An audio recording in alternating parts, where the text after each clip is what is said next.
Welcome back to the Ross Bolen podcast, otherwise known as RBP, presented by Bolen Media. I am your host, Ross Bolen, back as always with my co-host, Jared Borislow. J-Bone, what's good? I love you. Okay. I thought now would be a good time to say it. Start off the show with it. Some positivity. Let you have a while to think about it, but it's out there. I'm absorbing it. Feels good. Good. Feels good. Where did you absorb it? Right into my heart. I will remember you. Right in the ticker, Jared, as they say. Nobody calls their heart the ticker, do they? That's your ticker. Gotta get your ticker checked by the doctor. So it's a ticker tape parade, just they throw a bunch of hearts off of skyscrapers in Manhattan? I think that's the case. Concerning. Very concerning. Yeah, that's what I was taught in school. They didn't teach that to us in Florida. Maybe because they knew we didn't need to know. No, they were teaching you guys which bath salts to smoke. Did they actually teach you in Texas schools about how to escape an alligator if one's chasing you? Yeah, they do. Running a zigzag. Yeah. What a lot of people don't know, and I've never vetted my own information here, but I think a lot of people think you just run like 3 feet right, 3 feet left, 3 feet right. Okay. Like that wouldn't do anything. That's too fast of a zigzag. You got to give some zig to your zag. The whole point is that you have to catch the gator. They have no lateral movement. They can't turn sideways fast. Right. So like you need to zig like 20 feet right, then 20 feet left. Right. You can't give the gator a straight line. He can still get you in. Yeah. No, he's got you there. Easy peasy. Like his mouth radius, the radius he can spin his mouth, that's got to be at least 5 feet. You're screwed there. We've all seen Hook. We know how the alligator works. Yep. Take your hand right off, dude. Next thing you know, you got some little kid and all his homies giving you shit all the time. You're just trying to live the pirate's life. Real pain in the ass. Then there's Rufio. Oh. God knows what his deal is. Is Rufio a low-key douchebag?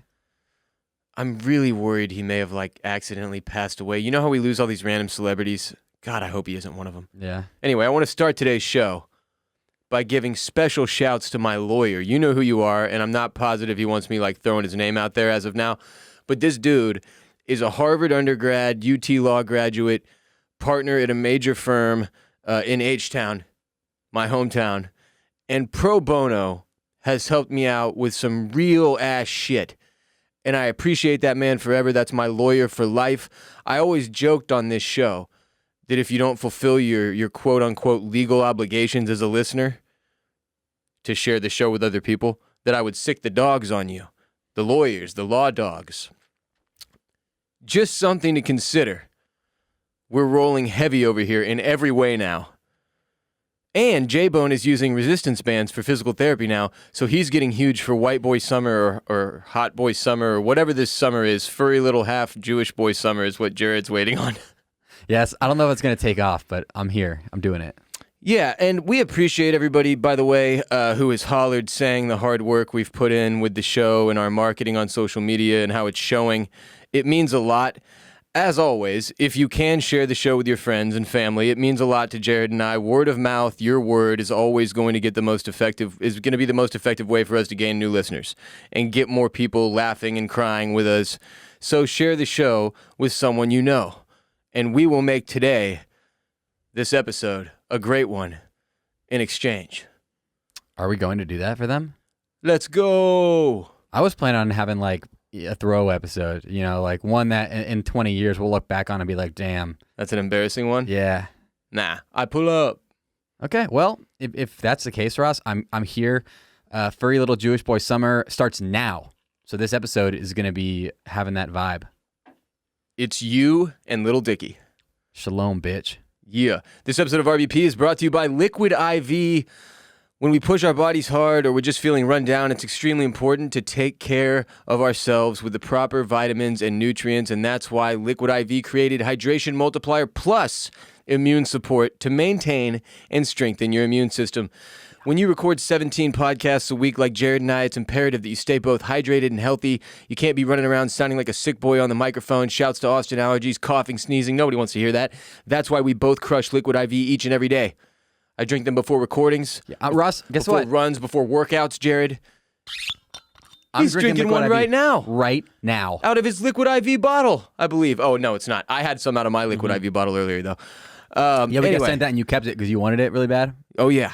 Yeah, you get your liquid IV hydration multiplier plus immune support in bulk at Costco, or order online and get 25% off because you listen to this show when you go to liquidiv.com and use the code Ross at checkout. That's 25% off anything you order when you get better hydration today using promo code Ross at liquidiv.com. 25% off? 25% off. Exactly. Jared, how about we do a little segment? You want a little segment? I want you to segment me like an orange. You want to do some zaddy. jokes? Yeah. I've got some stories in this first one, by the way. I Yeah, like first rock stories. segment. Yeah. Never assume, dear. It makes an ass out of both of us. So, story time. I had a drywall guy come work on a couple things. Basically, I was in the garage where the access to my attic is, and I was putting up the Halloween decorations, after October. I did it at some point in November. I don't know. I think it was November, maybe December. It might have been January. And look, I got divorced. And when I flipped on the light switch in the attic, to be able to see where I was going to put these boxes and such, As one would. the breaker flipped and the lights went out and I couldn't see, and I stepped straight through the attic floor, which is the garage roof, and I almost went full Clark Griswold in that bitch. Big ass hilarious hole in my garage roof the last couple months. Jared, you've seen it. Yeah, it's actually on our Instagram and our Twitter and our TikTok. There's a video of Ross in his garage. At the Ross Bolen Podcast on TikTok, at the Ross Bolen Podcast on Instagram, at Ross Bolen Pod on Twitter. Ross in his garage, and he kind of pans up and goes, "There's a hole. Don't worry about that." And that's the hole Ross fell through. It's comical, though. It's a this big hole. Yeah. Yeah, so it needed to be fixed, okay? And it's been there for a couple however many months. Also, another hole, really memorable hole. I pulled a Kid Cudi after I found out I was getting divorced. Doesn't matter, Jared. And that was a couple years ago.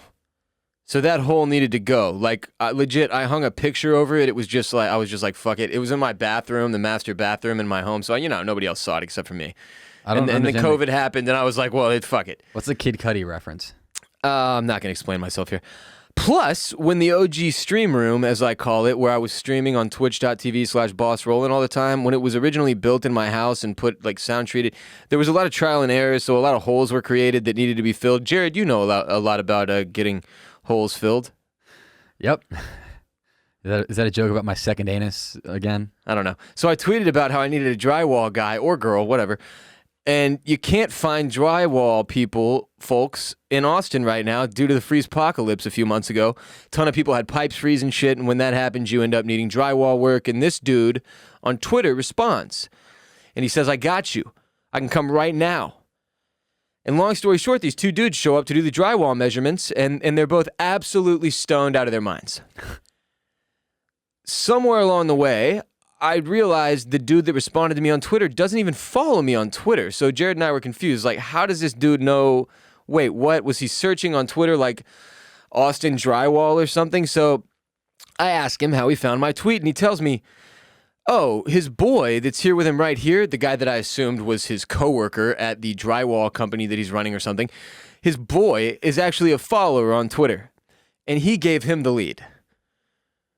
So not only does the dude not know who I am, it's his boy here who does, and his boy, who's not a drywall guy, is just there for shits and gigs. So now I've got a fan or a follower or whatever in my house, and long story short, these dudes are great. They're awesome. But ipso facto, dude let his boy know I'm 420 friendly, and they showed up so high that even I was like, holy shit, guys, tone it down or put on some sunglasses or some damn eye drops. But they assumed, both of them, that I'd be totally cool with a dude doing drywall work on my house, stoned out of his gourd, which it turns out I actually am cool with in this case. But it's a pretty risky assumption to make, the one they made. I don't know how hard drywall is to patch up or do. I don't either. No idea. I don't really know what drywall is, to be honest. He did a great job, though, Jared. What's the difference between drywall and paint? Technically, if I painted 5,000 I'm sorry, layers... did you just ask the difference between drywall and paint? Well, technically, what if I just painted 5,000 layers on something? Wouldn't that the layers of paint combine to be drywall? They would not. They would not. What you'd be creating there is a fire hazard and nothing more. Did you know that lead? That's how my old fraternity house operated. We just put paint, coat after coat after coat. All the pledges did coat after coat after coat. And then one day the fire marshal came and he said, hey, guys, guess what? If somebody lit a match in here, this house would be gone in 5 minutes flat. So just a heads up, if there's ever a fire that goes off with the alarms that you all bashed with golf clubs so that they no longer go off, you're all going to die. And we were like, well, that doesn't sound tight at all. I have a similar story. Get out, guy. We're trying to rage. So we had the pipes froze. My fraternity house was built in 1927. Old house, and you went massive. to school in Wisconsin where it's quite cold in the wintertime. Yeah, so when our pipes froze, and this is like In the north. Yeah, it was really bad because Winter is coming. you don't want to have a house of 50 dudes without water because then that creates a massive hazard and you can't flush toilets and there's semen and jizz and poop and plus everything. the spiders big as hounds. Yeah, exactly. You want to be able to fend them off. With the water. So what happened was they went, okay, all our pipes were in the the Great Hall area of my fraternity house. The Great Hall. It's a pretty great. It hall. wasn't great, I bet. It was great. You lived in the trashiest, most stereotypically disgusting fraternity house ever. No. Whoa. Back it up. I would argue that we were many, many rungs below that. You could look at Animal House, which I would call the stereotypical fraternity house for the modern, non-fraternity person. And we were that plus 60 years of abuse. That was our house. So, no, we weren't the stereotypical fraternity house. I think your experience was more of the stereotypical fraternity house. We were nicer than that. That's what I'm saying. We treated our house with a decent amount of respect because it was really old and on the lake and we could go and swim behind it. And we knew that if we treated it poorly, then the grads would just be like... Really old and on the lake. Ours was on an Indian burial ground in the middle of campus. It sounds not ideal for specters and ghouls. It wasn't. So we had these water pipes frozen. So what they did... A resurrected cat attacked me in my sleep once. Is that real? Yeah. Did you get a tetanus shot? No, I have tetanus. Is tetanus bad? Isn't that just lockjaw or some shit? I don't know anything about tetanus. It's not that big of a deal. I make do. You know what? Lockjaw would be pretty bad for a podcaster. Can't lock these jaws, Jared. Try to podcast lockjaw right now. I could Kanye West the fuck out of this show, dude. Right down through the wire, bitch. That's pretty good, actually. Yeah, you're fucking right. It's pretty good. I've been waiting for this moment my whole life. Everything sounds really angry, though. I can't help that. But God, I'll still have bars. Right down through the wire. Okay, so we had these Even through the fire. people come into the house and they go, oh, yeah, well, here's what we got to do to unclog your pipes. We got these huge fire fans. What happens is there's a gas-powered fire in the bottom of this fan, and then there's this large cone with a fan inside of it that blows the hot air at the pipes. It's a fire fan. You're blowing hot air out of your ass right now, Jared. No, this is real. So we had these gas-powered fans lighting gas on fire, blowing hot air at our pipes. And they go, yeah, so here's the deal, everybody. We know it smells like gas throughout the entire house. Blow some hot air at my pipe, Daddy. We know it smells like smells like gas throughout the entire house, which it did. You know, if you ever were smelling gas and you're like, we should probably evacuate and call the police. I smell gas right now, but I'm pretty sure it was just you. It was not.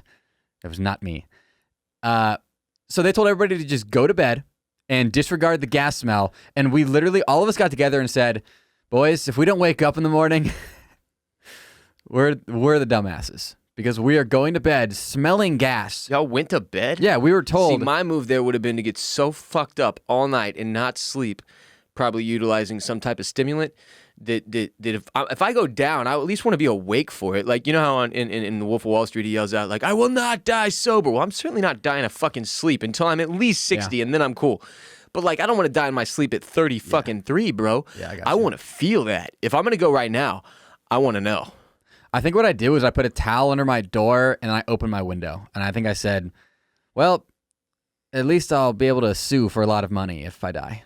And I will say now, I do not recommend. If I was myself now, I would have definitely gonna slept at a friend's place or yeah, for sure. Had everybody. You're not a dumbass. I'm not a dumbass now, but I'm oh, you know what? Our house manager said it was okay. Our elected by the fraternity house manager, who's a sophomore named John, who has no experience. He was he's a really smart engineer guy now. Yeah. But I don't know how much he knew at the time about the dangers of gas inside of a building and what gas smell was okay and what gas smell wasn't okay. I drink a Boost for breakfast, an Ensure for dessert. Somebody ordered pancakes. I just sip the scissor. Yeah, I could do it, dude. I could do it.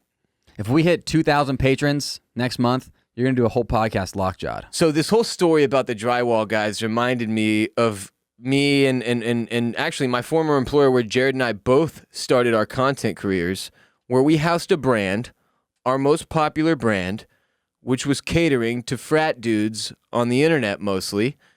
And as a result, some people automatically assumed we were racist. Similarly to this house, now people just assume that I'm like totally cool with weed in any capacity, which is just it's interesting. So, and not just racist, they also assumed we drank during the workday. Yeah, so I'm gonna get to that. People are okay, so they automatically assume we're racist because frat dudes. There's a lot of stigma out there, it turns out.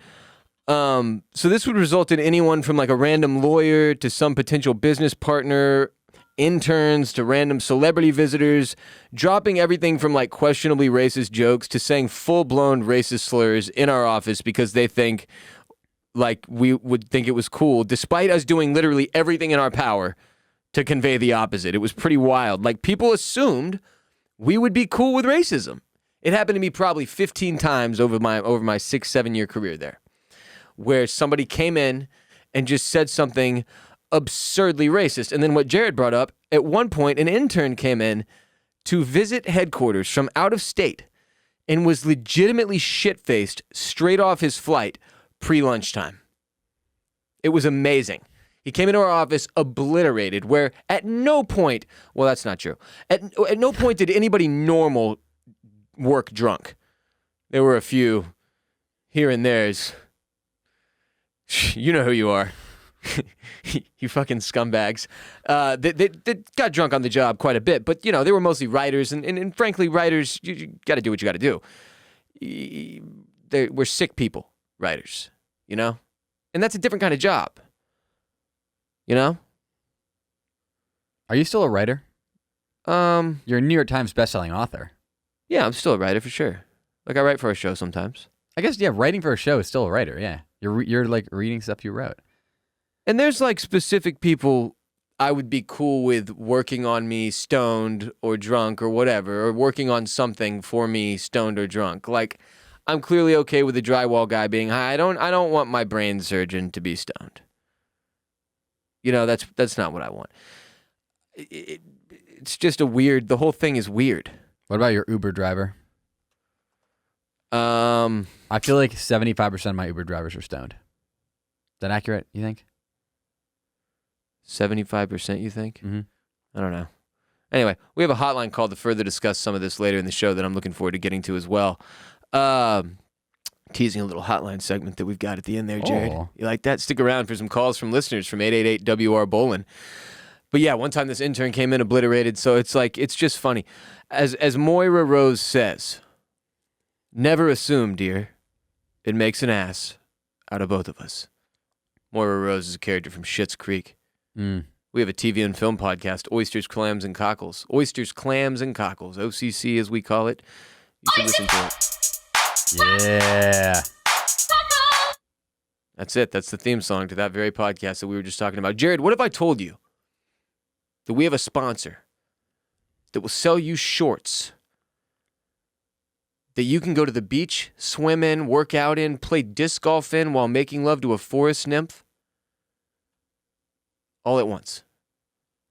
I want those on my legs right now. They're Birddogs, and they're back for the summertime. Hit birddogs.com, use the code RBP, and when you order Birddogs, Jared, you'll get the most diverse and comfortable shorts in human history, but you'll also receive a pair of Birddogs rubber ventilated shoes. I have some of these. They're awesome. I do lawn work in them. Yeah, I believe you call them lawn cleats. Lawn cleats, that's what I call them. They're like Crocs, but, apparently they can't just call them that for legal reasons, which is interesting. But I have them, these rubber ventilated Birddogs shoes, or as I call them, lawn cleats. And they're the best goddamn rubber ventilated shoes I've ever owned, which puts them right on par with the Birddogs shorts that I own with the built-in underwear, so I can just throw on some Birddogs, take Jared out back, spank his tight little ass, and start my day. Bird Dogs box behind Jared. Code RBP, you see it. We've got the Bird Dogs nunchucks behind me. You no longer get nunchucks. Sorry, nunchucks out. But these freaking lawn cleats, man, they're phenomenal. They're rubber lawn cleats, as I call them. They're the best. Yep. If you have a dog, these are the lawn cleats, ventilated lawn cleats that you want to take your dog out in. Oh, yeah. Because you could step in dog doo-doo and just throw these things in like the dishwasher. Fucking hose them down out back. Fuck it. Hose me down out back, Zaddy. You know I will, Jared. Go to birddogs.com and use the code RBP to change your life today and stop being a loser and start being a winner with Bird Dogs at birddogs.com. Use the code RBP for free rubber ventilated lawn cleats to do your yard work in, pussy boy. Next segment. Get Bird Dogs. This will save you a lot of time putting on underwear because it has underwear built in. Just saying. Built right in. Code RBP. Also, if you don't want your underwear built in, they've got pants that don't have the underwear built in. They're phenomenal pants. And as I've said before, pants are very hard to shop for. Bird Dogs, great pants. They look great. They're very comfortable. Nobody will know you're wearing Bird Dogs. They'll think you're wearing fancy slacks. Now, next segment. Lunch through the ages. Jared and I, we were talking. Well, we had lunch. I had lunch before recording, and the topic of school lunches growing up was broached. Mm-hmm. Yeah. Why did you want to talk about school lunches today, Jared?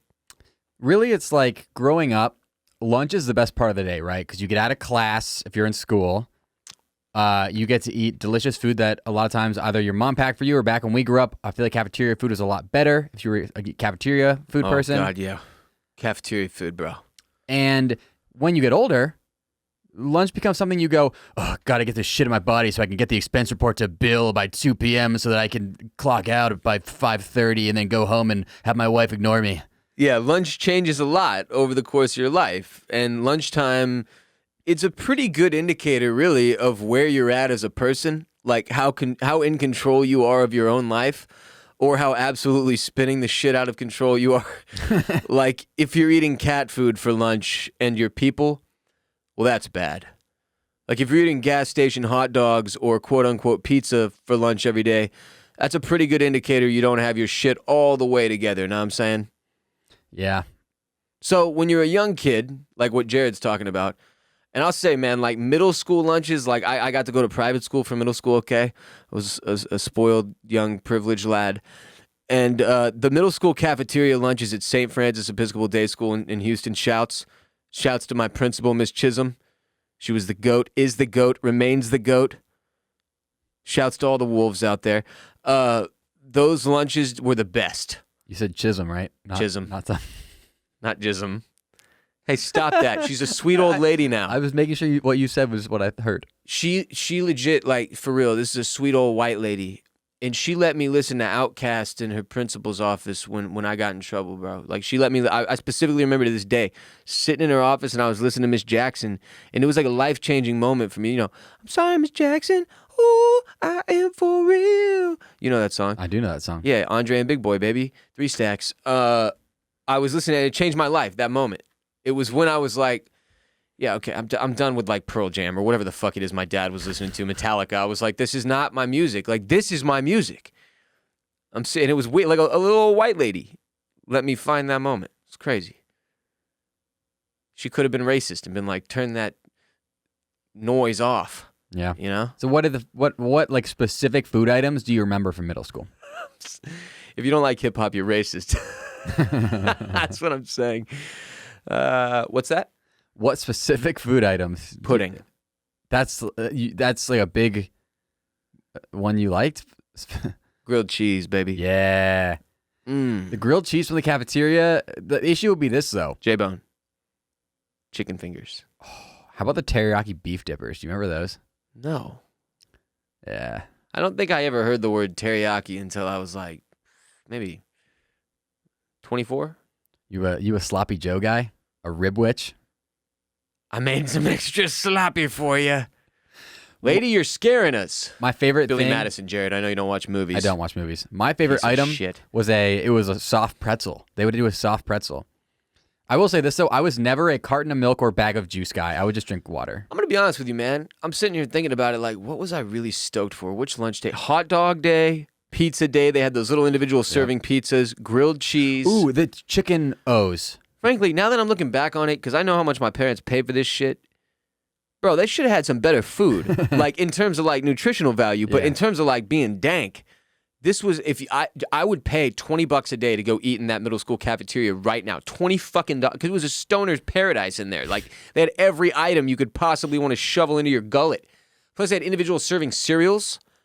Oh, okay. I was I think public we might school. have had a breakfast available. I was public school, and our public school regular cafeteria food sucked ass, but we had an a la carte, literal cart, like an actual cart. It's called the a la carte cart, where you could get breadsticks with marinara sauce or cookies or those little chortles, which are like little tiny crispy chocolate chip cookie balls, which shouts if anybody remembers those. I used to eat those all the time.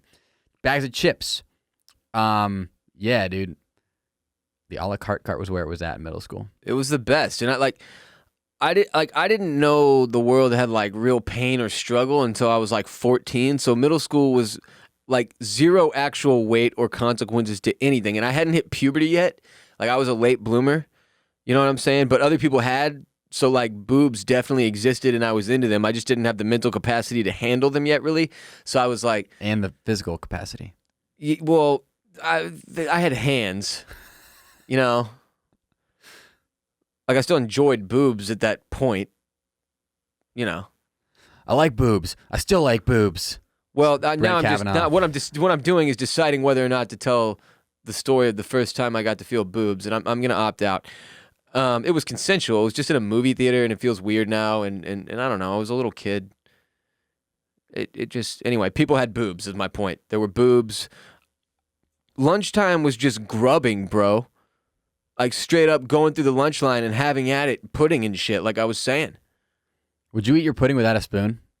No, I definitely did some. It had that plastic cover on it, and you just took it off, and like sometimes it was just like, you know what, I'm gonna fucking do this with my tongue. I'm a man. I'm 12. So here's another topic. Did you ever have a lunch that your mother or father packed for you that you did not see? They were like, here's your lunchbox. You didn't look at it until you got into the cafeteria? Yeah, for sure. Especially like that was a lot of high school too, because like I think you had to pay for the lunches in public school. That shit was tied into the tuition at the private school. Yeah, but you did have to pay, or unless you're on like a certain list. Yeah. There was people who were exempt from it due to like income and stuff like that. Also, we like I was dogging on the food from the middle school. We had very good food options at our high school. Shouts to Westside High School, Houston Independent School District, and all my Wolves there as well. Isn't that weird? Wolves the Wolves? Westside Wolves, St. Francis Episcopal Day School Wolves. Fucking, I was a wolf. I'm from House Stark. How has this never come up before on the OCC podcast? Yeah, I was a Panther, and then I was a Warhawk, and then I was a Green Devil. I don't acknowledge that I was ever a Bobcat, and I don't want to offend any of my Texas State listeners, but you know, you get like it. you get it. Yeah. Okay. Like, had the time of my life there. Wouldn't trade it for the world. Would never go anywhere else for college. But also like, you know. I'm going to give a list of some of my favorite things that when my mom would pack my lunch and I open it up, it's like, yes! Oh my God! Snack pack? So I was not a pudding guy. I wasn't. Man, I was a pudding girl. A dirty slut for pudding. Dirty little... For me, Lunchables. What? Big Lunchables guy. Oh, God, yeah, Jared. Let's get it. Lunchables. So low-key, the best Lunchable was the dessert pizza Lunchable where they give you the chocolate sauce and you just put it on the pizza crust with M&Ms and eat that. Oh, yeah. This is porn. Yeah. This is food porn. There was also the taco. Do you remember the taco Lunchable? I do not. I recall the pizza one most of all, where you'd build your own little pizza. And then there was a turkey and cheddar on cracker. I remember that one. That was a solid one. Very solid. They did... Oh, is it sad that I'm like, man, we should really stock up on these, like, cause like I would eat these right now, Ross, man. Like they're only $1 at HEB. Oh my God, we should probably get like Did you 50. say $1? $1. Some of them depends on which one. That can't be right, Jared. Nothing's $1 anymore. The homeless refuse dollars on. That's all you got. So I've seen them listed at $1 before. Ross, the low key number one Lunchable. Are you ready for this? Yes. Nacho. Had the nacho cheese, the little tortilla circles, and the salsa. There's a rap song I love that uses nacho, but now I can't remember. The nacho Lunchables were amazing. In terms of other things, I was a big fan of Slim Jims growing up. Yeah, Big fan of Slim those aren't Jims. good for you nutritionally. Pretty bad for you. I have a Snap into a Slim Jim. yeah. I just have this love for Slim Jims, and my mom would pack 2 for me. Not at a one point sponsor. because I just liked them so much. I wish Lunchables was a sponsor. And Slim Jim is what they call Ross Why the fuck would they call me Slim Jim? because you're slim. I'm not Jim. You have to be Jim to be Slim Jim. Horse's ass. Okay, another thing. This is the most stereotypical, like, overweight young child thing ever. Man, I love a good Twinkie. Be honest with you. I love a good Twinkie. You know they can survive a nuclear holocaust? Yeah, them and cockroaches.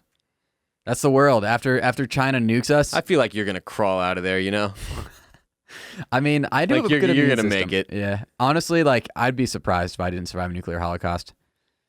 Yeah. That's pretty much the main ones. But here's the biggest point I have for you. Were you ever at a point where you open up your lunchbox and there was a note from your parents? Yes. My mom used to write me notes. My mom did too. And I remember being really She'd be embarrassed. like, I of love them. you so much, Rossi. Like, Yep. have a great day. Yep. I used to be so God embarrassed loves of them. you. And now I'm like, damn, that was the sweetest fucking thing in the world. Yeah, bro, it's one of those things you look back and you're like, I had really good parents. And then the older you get, the more you realize like how many people didn't have good parents, and it's even more like this special thing where that's why for a lot of years, like I carried guilt about how much of a turd I was when I was like 17 and how much shit I put my parents through, getting arrested, going to jail, all that shit because like I had great parents. Like, you know, there's some things I could have done better, but who the fuck's parents couldn't have? And now comparatively, I'm like, holy shit, thank God. Because that really is like, you don't get to pick your parents, bro. You don't. You can pick And your like, nose. I got good friends with parents who I'm like, shit, man, I really dodged a bullet here because like some shitty ass parents out there. I mean, like, here's how this works, J-Bone, which you eventually, the logic of it is you know how you kind of start to figure out like, okay, kind of a massive swath of the population are jackasses for one reason or another. Well, most of those jackasses are parents. So what do you think is going to happen? You know, some people I got to deal with shitty parents as a result. Why are you talking? I don't know why. Just watching too much Sopranos, dude. This is fucking bleeding into everything I do now. Anyway, so yeah, thank you, Mom and Mrs. Borislow for writing us those notes. It meant a lot. Yes, thank you, Mom. And all the moms out there, shouts on Mother's Day coming up this Sunday. Do something for your mom. Buy your mom one of our sponsor gifts. Use the codes. Get your mom gifts. Buy her lawn cleats. Buy her some fucking lawn cleats and some bird dogs for your fucking mom, dude. Get your fucking bird dogs for your fucking mom right now. Birddogs.com, code RBP. Get your mom some fucking lawn cleats. All right, so then high school lunch was mostly watching people get their ass kicked. Yeah. And like trying to figure out how to sneak off campus and smoke cigarettes. But like, I'm not joking. I've talked about this on Twitch quite a bit. It's another reason to tune in on Twitch because I end up talking a lot about stuff that I can't necessarily go into detail in on the show, and or just random stuff that doesn't make sense on the show. But like, dude, I saw people get their ass kicked like pretty much every single day at lunch. Like, it's not a joke. Like, Really? Like people were getting rolled. And the most memorable fight was one time I was walking back up from my car, so I was probably smoking a cigarette underneath it or some shit. I was a total turd, and it was with my buddy. I think I was with Barrett, in fact, who's my co-host on Oysters, Clams, and Cockles, and still my dear friend to this day, 17 years later. And we were walking up, and this girl was using the phone, the pay phone, right outside the front door of the school. Another girl walked up and asked her to use the phone while she was still on it. And she said, "Nah, I'm on the phone. That doesn't make any fucking sense at all. Obviously. Please leave me alone." So the girl stepped away for a second. And then she took a step back forward and grabbed the phone out of the other girl's hand and beat the living shit out of her with it. With the phone? With it. It was still on the line with whoever she was talking to, probably one of her parents, and she beat her ass with it. She held her by her hair and beat her ass with it. And I just like standing there with Barrett, just like, fucking West Side, man, another day. Just like walked in and kept going after the cops like broke it up. Or actually the lacrosse coach, I think, did. But the point is, it was every day, dude. And it was like, not on some like little kid, you'd think like the 1 or 2 punches get landed and it gets broken up shit. Like, no, dude. When people got into fights, a circle formed around them, so the fight could not be broken up. And then you were in a fight club at that point, essentially. Like, blood was going to be drawn. People it was experience. Choose your champion. And then when you go to jail, you learn about a whole nother level of fighting. Because there's absolutely like no weapon involvement in there, dude. There's nothing. It's just fist fighting straight up. And you can't fight the cops in jail, turns out. What about shivs? I don't know. I never had to deal with shivs. I think that's a prison problem. I never had to go to prison, fortunately. Fingers crossed, knock on wood that I never do. Don't push me. And so what was I saying? Oh, you can't fight the cops in jail. There's way too many cops and you're in jail. And they have like total control of the situation, obviously. I saw that this one dude, it turns out he tried and he failed. The whole nother level of ass kicking in jail, though. I also saw another dude who he wouldn't stop talking, and he was asked to stop talking again, and he didn't. He was about my age. And that was when I learned that if somebody in jail asks you to stop talking, you should shut the fuck up. Because he got the ever-living piss beat out of him right then and there. We were one holding cell away from the exit, too. That dude took another assault charge and went back to the beginning. Do not pass go. Do not collect $200. Back to the fucking front of the line to catch another charge. It was amazing. He didn't give a fuck. Some people don't give a fuck. That's important to remember. You just roll around your whole life thinking like, oh, everybody's just like me. I give a fuck and I'll be fine. No. You don't understand. A lot of people don't give a fuck at all. So you got to straddle the line, Jared. Yeah, the best high school. Jared's dangerous. He doesn't give a fuck. I don't give a fuck. Don't push me. Don't push him either. He's doing resistance bands. Yeah, so Haters. like, I'm going to grab one of your ears in each hand and then pull them outwards. Why don't you try resisting that? You won't be able to. You freaking won't. No band can save you then. Did you do anything bad in high school? I was kind of a pussy. Still am. You didn't like smoke cigarettes? No. I didn't smoke a cigarette till college, and then one night in Costa Rica with my host mom, I smoked 7 cigarettes in one night. Camel Crushes. I crushed The first night you had a cigarette, you smoked 7? No, it was The first time I had a cigarette, I remember almost puking. That was probably the third time I But ever also smoked being a cigarette. like, my God, nicotine is glorious. I didn't like it. I still don't like nicotine. The first time I ever dipped, I was really drunk. You know me, baby. And I threw in a fat lip, and literally, fat lip. I puked from dip the first time, too. The limo's out here. I'm hanging out, drinking in the back of an El Camino. I puked after my first dip, too. I didn't puke, but what happened was I threw it in, Oh. and then literally within 10 seconds, I remember the entire world was literally upside down. I watched as the world slowly turned to the left and eventually became upside down, and I just sprinted over to a trash can and just took it out and like spit everything I could into this trash can. Not great. But the best fight I saw in high school, I was walking out behind this kid. As a kid, I wasn't friends with him. He was my friend's friend, so I like knew who he was, and I was like, he looks pretty sketchy right now. Like he had a hoodie on, and he had the hood all the way up, which like I don't think you're allowed to do in high school. So like when somebody does it, it kind of stands out. Okay. So he's walking out, like hands inside the. It's me like 86% of the time. Yeah, it is actually. Hands inside of like the little kangaroo pouch in the sweatshirt, hunched over, hoodie up. I'm like, he looks suspicious. I'm right behind him. The second we get out of the building, some dude comes in with a flying haymaker Captain Falcon punch and just socks him right in the face. Dude, the funniest part of okay, so that's a rare thing, right? The Falcon punch. You don't see this executed often. No. Last story, and then we have to move on. Well, no, it takes us right to my next. In college, lunch was breakfast, and I usually had Chipotle. So Yeah. college and lunch was weird. College lunch is breakfast. Speaking of college, one time my boy Matt, we were at a house party, all right, and like some dudes rolled up and we didn't let them in, and they were pissed about that, so they were yelling and talking shit from the parking lot, and the parking lot was about a 6-foot drop off from the property, and there's a chain link fence between the parking lot and our property. So Matt runs down, and he's talking shit to these guys, and they're on the other side of the fence, 6 feet down in the parking lot. And, you know, Matt's obviously got a height advantage here. He has the high ground, Anakin. And he's yelling down at them, you know, suck our dicks, blah, blah, blah. Well, one of these dudes, turns out, didn't take kindly to whatever it was Matt was saying to him and didn't care about the high ground, Anakin, and went straight Falcon Punch uppercut on this dude. And I'm not joking. I'm 40 feet away on a balcony looking down on this happening. Probably less than 40 feet, but, you know, not anywhere near close enough to do anything about it. And far away enough for it to be funny. And I mean, this was a Bink situation where it was one punch in the jaw and he flat out fell backwards, knocked out cold. So not only did he get falcon punched, it was a one punch knockout, and it was one of the coldest things I've ever seen executed in any fashion athletically. What do the guys do?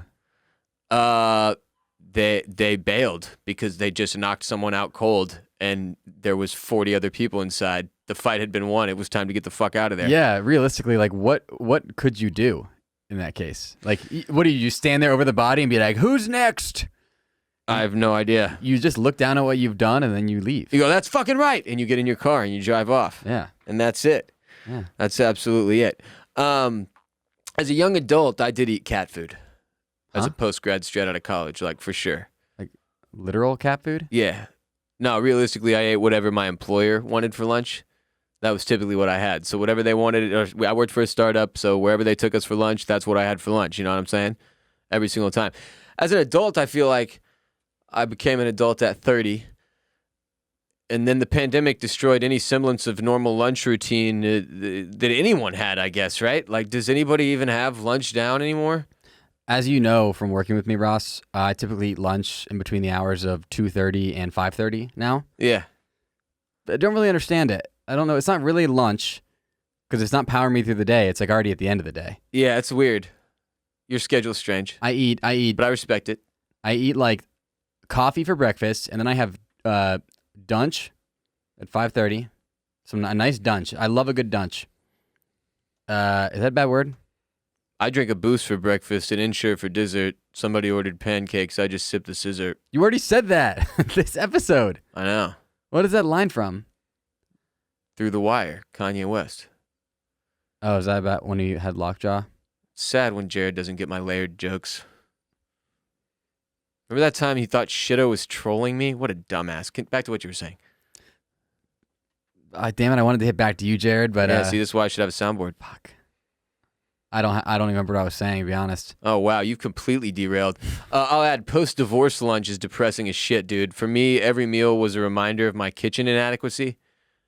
Because, like, I was a PB&J guy, and I had no reason to learn how to cook or feed myself for many years, and then boom, oh shit, it's back to PB&J and breakfast for dinner and fast food that literally makes you depressed. Didn't you say that your nickname in college is PB&HJ? I did. No, it was actually PB and ZJ. Oh, don't ask. You can't afford it. You can't. But now I'm back on like semi-healthy lunches and smoothies and athletic greens and liquid IV and fucking Sammys, know what I'm saying? Good Sammys and such. I still work in the PB&J now and then, though. I thoroughly enjoy it. I do. A PB&J is good. Are you a crust guy or no?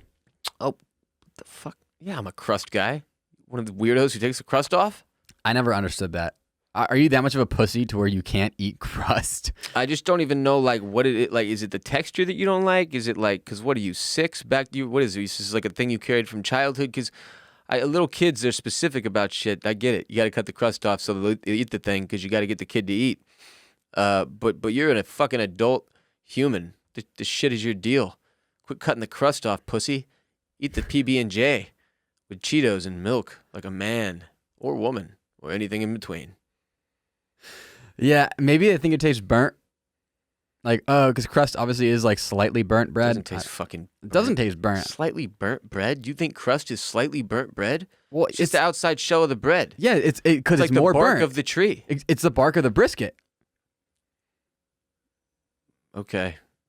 Crust is to bread, as bark is to brisket, as bark is to tree, as skin. You are to me. As This episode of RBP is also brought to you by Cuts Clothing. Fellas in the sport of business, you have to demand excellence from your craft and your wardrobe. Your fit needs to be versatile, blending timeless style and comfort so that you look as good as you feel. And for that, there's Cuts Clothing. They've taken the classic men's fashion staple, the plain tee, and refined it, combining premium quality with a minimalistic aesthetic. Their shirts, their polos, their hoodies at Cuts, their everything they make. The crew sweatshirts, they're made for the man who work hard, play hard, never settles for less, all in the sport of business, built in for performance in the bedroom, the bar, the gym, everything in between. Cuts Clothing keeps you sharp wherever the game takes you. It's awesome. The bleeding edge of fabric technology meets the man confident enough to wear it. Cuts Clothing, the best t-shirt I've ever worn. The perfect t-shirt, accomplished. Entrepreneurs, mavericks, athletes, podcast hosts, everyone loves Cuts. They're echoing GQ. It's the only shirt worth wearing, not just a lifestyle. It's not just clothing. It's office leisure apparel for the sport of business. Get 15% off your first order by going to cutsclothing.com/RBP. That's cutsclothing.com/RBP for 15% off the only shirt worth wearing. They are phenomenal. Y'all see me wearing them on the show all the time, on Twitch all the time. Incredible cut. Definitely an athletic cut. They go a little bit longer. They look phenomenal with everything. Like I've just said, you really can pull them off in pretty much any setting, especially post-pandy, as we call it. I don't think we're calling it that, though. We are. I think it's time to take some hotline calls. Do you think so? I do. 888-WR-BOLEN is our hotline. We've geared up 2 calls for you today for us to respond to. You can call anytime, any day of the week, 24/7. You got 2 minutes, 2-minute limit. Make sure you're concise. Make sure you're not in a wind tunnel or driving with your windows down or in an elevator like a dumbass. This happens way more often than you would think. Tell us what you want, your take, or ask a question. Give us a trash or not trash hypothetical, whatever you want. The hotline is open for you. Some people just use it to rant and say at the beginning, Ross, this isn't for the show. I just needed somewhere to talk. 888-WR-BOLEN. Here's our first call. Hey, what's up, guys? This is Alex. I'm calling in from East Carolina University. Go Pirates. Love the show. I love the soundboard Jared's brought. So just finished my final exams. I did very well this semester. Finally relaxing. I'm watching episode of Sheesh as we speak. Now, normally I'd be a couple bong rips in, but currently I'm 2 weeks off the cush as I have a couple internships coming up. Summer internships. So my take is, why has there not been a test that'll test you if you're high as at the moment? You know, in the construction industry, there's a lot of injuries. So the very first thing they do is they send you to go get drug tested before they even help you with your injuries. So as a daily smoker multiple times a day before this, you know, I've never been high at the job. I would never smoke before, even during the job, just because I consider it more of like a relaxed state. Something I want to do once I get home. So that's my take. Why has there not been something that'll drug test you if you're high at that moment? You know, like I'm not gonna go get high right before I go and be out in the sun in the summer heat. You know, so yeah. Let me know if there's ever been a time that you've had to refrain or stop your smoking. Oh shit! Love the podcast. I'm always trying to watch the YouTube show when I can, but if not, I just put in my AirPods in. Watch on YouTube. But yeah, keep up what you're doing. Gang, gang, gang. Peace. You may keep doing what you're doing. This is a great take. It's interesting, not his specific circumstances necessarily, but like it sucks ass for smokers, even in legal states, too, with jobs that don't allow for pot use for their employees, which obviously makes sense for some jobs to some extent. Even if they only use marijuana off the clock, which is where it gets really tricky. Because, like, what if alcohol stayed in your system for 2 weeks and your job tested for that shit? And if you had alcohol in your system, you couldn't do that job. That would be very stupid and silly, right? Yes. It would also eliminate 99.9% of the workforce. Not you, though, which is why you're angling for that to be law, right? No, absolutely not angling for that to be a law at all. Yeah, I'm kidding. Like, smoking a joint on a Saturday night is not going to impair someone from doing their work on Monday. And like I was saying earlier in the show, I'm cool with drywall guy being high, but there are certain people I'm not trying to hire if they're like a stoner or an alcoholic for that matter, like a brain surgeon or my psychiatrist. Like, I need them to be sharp. Your podcaster can probably be high and be okay, I'm guessing, but the point is this. Pot smokers are oppressed. They're oppressed, Jared. And someone needs to invent the Are You High instant test for real, though. Because this is a problem now in like a real world scenario, like a very serious real world scenario. Not that the other ones aren't. There's even more serious, I suppose. It's a problem with DUI now, too, in a lot of cases in legal states, because I think the way they're doing it currently is if you smoked within the last 3 hours, then you can be charged with it. But like, you know, there needs to be a test. It would be much easier because obviously it's hard to determine when somebody smoked marijuana, and obviously you shouldn't be smoking and driving or drinking and driving or doing anything that could impair your judgment or ability to drive a car and driving, because that's very dangerous. Duh. But in the case of these DUI things, like if somebody, let's say, used marijuana in the morning for their chemotherapy that they're doing, and then drives that evening to a dinner. Well, they've technically used marijuana that day, but are they violating DUI laws? Like, that is one of the things that we are now dealing with as a nation who is legalizing marijuana in some states. Yeah. So it's just interesting the way these things are framed up. And for weed, it's always been this weird thing at work where a lot of companies, even pre-legalization on a widespread scale, didn't care if you smoked pot. They were drug testing you to make sure you weren't on like cocaine or ecstasy all the time or whatever the fuck, you know? Like more serious hard drugs, heroin. If you had a bunch of painkillers in your system without a prescription, they were like, what the fuck? Like that was an obvious red flag to some potential issues that could really interfere with your ability to do a good job. Whereas recreational pot use at this point has been proven to be no more detrimental to anybody doing their job than recreational drinking, which means it shouldn't make sense that people who use marijuana recreationally are more negatively impacted by this sort of widespread drug testing policies that we've implemented corporately over the course of our country's industrialization. I used a lot of big words there. Yeah, Suck holy my shit. balls. Suck my balls. So- St. Francis Episcopal Day School. I thought that they not actually- Westside High School. They get no credit for that. I thought that they had a high test, right? And it's when the cop goes, all right, son, wait here. And he drives around the corner to a McDonald's and gets like a McChicken and just puts it on the hood of your car. And if you come out and eat it, you're high. Well, the real high test is everything they do in Super Troopers for the first 45 minutes. Littering and... Please tell me you've at least seen Super Troopers. I've heard of the name Farva. Does that count? I've not seen Super Troopers, no. God, you're the worst, Jared. I have seen a movie a lot of people say is better than Super Troopers. Dolphin Tail. Beer Fest. Beer Fest. Nobody says it's better than Super Troopers, and anyone that does is an absolute moron. I watched Beer Fest every Thursday for about 4.5 months in college.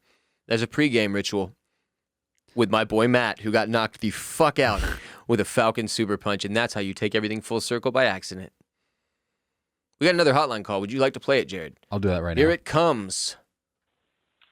Hey, Ross and Jared. This is John from Maryland. I was hoping you could settle an argument my wife and I have recently been having. Before my girlfriend, now my wife, moved in. My wife. For about a year straight, I used to eat boiled chicken and kale every day for dinner.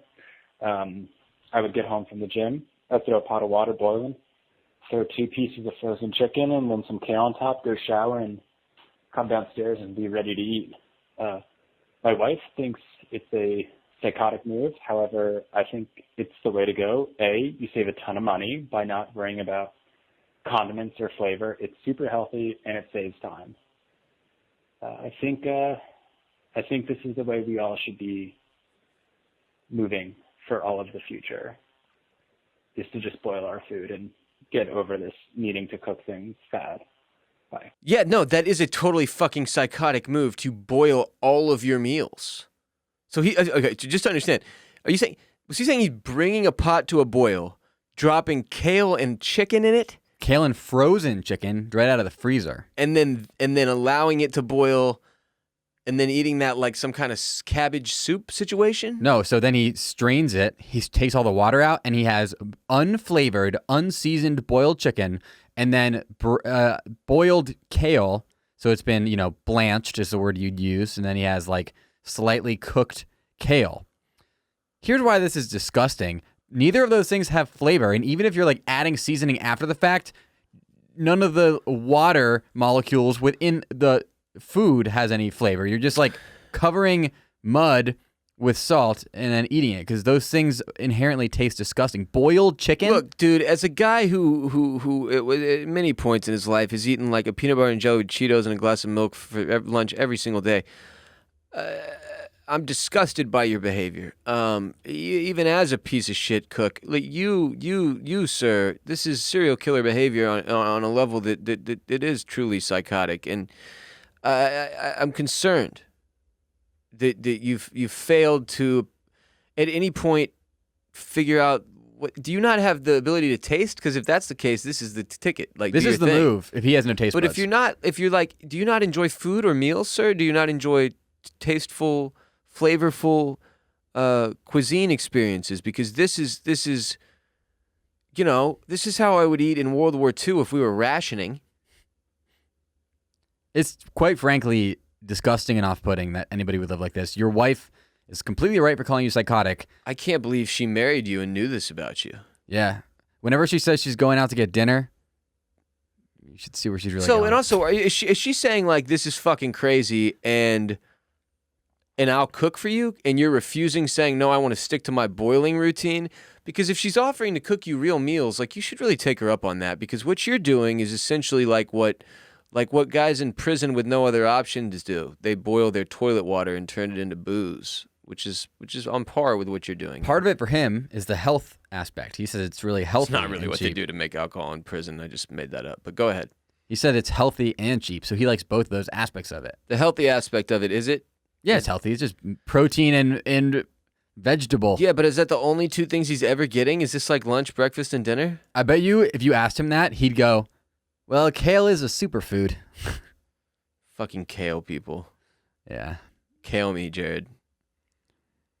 So that's disgusting. You need to let your wife cook, or at least like decide what the meals are. Or just learn how to cook other stuff yourself, you total Food- piece. Food is one of life's simple pleasures. Make a fucking PB&J, guy. No crust. One time. All right, we're out of here. We'll be back Friday with another ad-free exclusive episode on Patreon. But if you are craving more RBP between now and then, just hop on Patreon, where you'll immediately gain access to a ton of backlogged exclusive episodes when you join a tier in support of our show. And when we hit 10,000 patrons on patreon.com/Ross Bolen podcast, I am getting the Slim Thug Houston tattoo across my back. Jared, we are updating the Patreon, as it were, currently. Oh, yeah. If you want to tune in this Friday, you will get a full rundown of what the new Patreon will look like. So patreon.com/Ross Bolen podcast. This Friday episode, we do a podcast every Friday on Patreon. We'll be talking about and teasing it. And then on Monday is the full launch of the Patreon. We're going to launch. I'm going to launch. So where do they need to go to hear about what's going to happen on Patreon? Patreon.com/Ross Bolen podcast. Our Friday episode. We do an episode every Friday on Patreon. So you have to be on Patreon to hear the announcements about what's coming on Patreon. To hear it before anybody else. Oh, and then we're launching Monday's episode. Everybody else will get to hear. I'm not Everyone trying- listening right now will get to hear. Patreon.com/Ross Bolen podcast. Next Monday, we'll be announcing all of the big changes coming up on Patreon. We have finally found the time, energy, and effort to make sure the product there and everything we're doing to get y'all to Patreon is what it should be, because it's extremely important that we have as many of you as possible on Patreon. That is the backbone of everything we do here at Bolen Media. It gives us the financial backbone we need to operate. So seriously, that's how serious it is. I'm super serial right now. Patreon.com/Ross Bolen podcast. And next Monday's episode, the next time you hear us here on Apple Podcasts and Spotify, we will be talking about the new hard launch of the new Patreon.com/Ross Bolen podcast 2.0, where you're going to be getting your ad-free episodes that you've come to love and expect, that are unhinged and a lot of fun, but also much, much more. So tune in next Monday for that information. Happy birthday, Ben Mobley, coming up on the 19th. You are not going to believe this, but we did a birthday shout-out for his brother last episode, Aaron Mobley, and then Aaron, who got the shout-out last episode, reached out unknowingly before even hearing that episode, asking for his brother to get a birthday shout-out because their birthdays are close. Wow. Yeah. How about that? Also, new Yellow Wolf album out called Mudmouth. Yellow Wolf is one of my favorite rappers, as y'all, anybody who's been listening to this show for a long time knows. And I have been listening to it, and it is quite good. I've been thoroughly enjoying it. As we said earlier in the show, we're on TikTok at the Ross Bolen Podcast, on Instagram at the Ross Bolen Podcast, and on Twitter at Ross Bolen Pod. You can follow Jared and I at Jared Borislow and at WR Bolen everywhere. And then on Twitch, Jared is twitch.tv/SirJBone, and I am twitch.tv/BossRollin', where we're live a few times a week playing Warzone, playing Fall Guys. the new maps on Warzone, playing Fall Guys, playing Apex Legends has a new season out. I've been playing a lot, so come through on Twitch when you see us live. Go support the show on patreon.com/Ross Bolen podcast. Listen to new episodes now. You could go right now, join, and start another episode right now if you're all the way caught up and like, damn it, I'm out until next Monday. Yeah, there's no, like no, you're not. 50-something. No, you're not. Join right now. Listen to all those episodes, and also have one to look forward to this Friday. We appreciate y'all. Thanks a lot. Have a great rest of the week and weekend if we don't hear from you soon, or you don't hear from us soon, rather. Which you would on patreon.com/Ross Bolen podcast.